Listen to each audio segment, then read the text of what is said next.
What the fuck?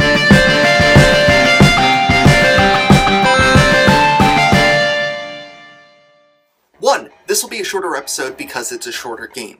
Number two, no matching shirt this time, but blazer because spies. Don't worry, you'll get it in a minute. I love well-done comedic games, especially when I know how hard they are to pull off. The Portal games, the later Saints Row games, the Sam & Max franchise, just to name a few. Each of these balances comedic writing with engaging gameplay to have a real lasting impact. Now, there's a comedy game that wants to take this in a whole different direction. The game, should you choose to accept it, is called Jazzpunk. The best way to describe this is imagine the Naked Gun writers took all the drugs and then made a video game based on their experience. You play as Polyblank, a secret agent for a secret government agency designed to, well, it's not quite clear. The game gives you a basic outline of a story, but it lets the humor and the exploration be the main focus. This is pretty evident in the first few moments of gameplay, where you're literally shipped to the agency in a man-sized suitcase, followed by perusing some magazines, getting debriefed, given missional tablets to begin the mission, and supposedly slipping into a drug-fused spy adventure. Again, all within the first few minutes. The first area at the Soviet embassy shows off some of the best aspects of the game. Yes, you can complete your mission directly, but there's so much more to do.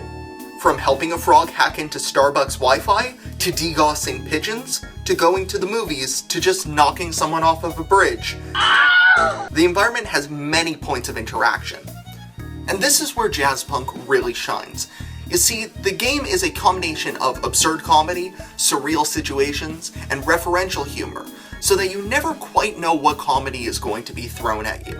I spent about 20 minutes just running around the first environment, looking for fun things to do. And the missions themselves stay true to the oddball humor of the environment, putting you into ridiculous situations in order to progress through the game. This could be something like having to wear a wig and makeup, or just listening to a Soviet telephone. For Sultan, dial 666. And on a personal note, the references in the game are hilarious and add a ton of character to the world.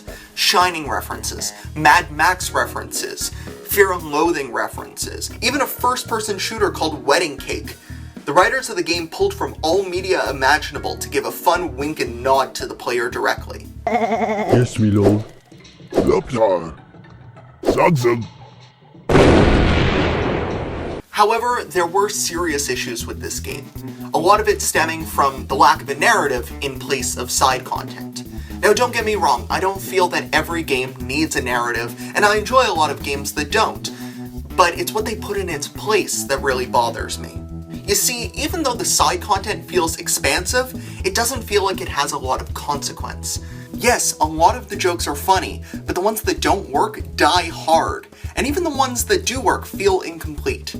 I think this is because the game feels less like an interactive game and more like an interactive exhibit through this bizarre world that the developers have created. Other than a side quest complete sign, there are never any cool rewards for completing the side missions. Now, they don't all need rewards, but just having a funny hat to wear throughout the level at one point would have been enough reward for me to keep going. Because of this, my engagement with Jazzpunk wavered over time, instead wanting to get through the story, hoping for less non-sequitur jokes and a more connecting thread. But as mentioned, the story is fairly short, and I left feeling somewhat unsatisfied.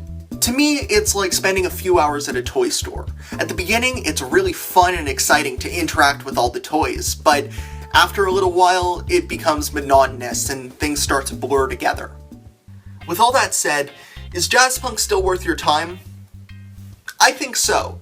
The humor is clever or just downright absurd, and caught me off guard a lot of times, but I think its biggest problem comes from expectation.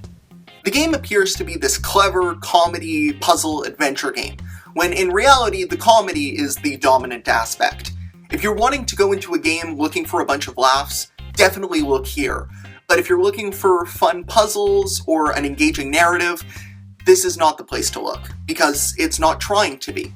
It gives you large areas to explore and get lost in, which, mixed with its bizarre sense of humor, leads to a memorable, if somewhat unpolished, final product.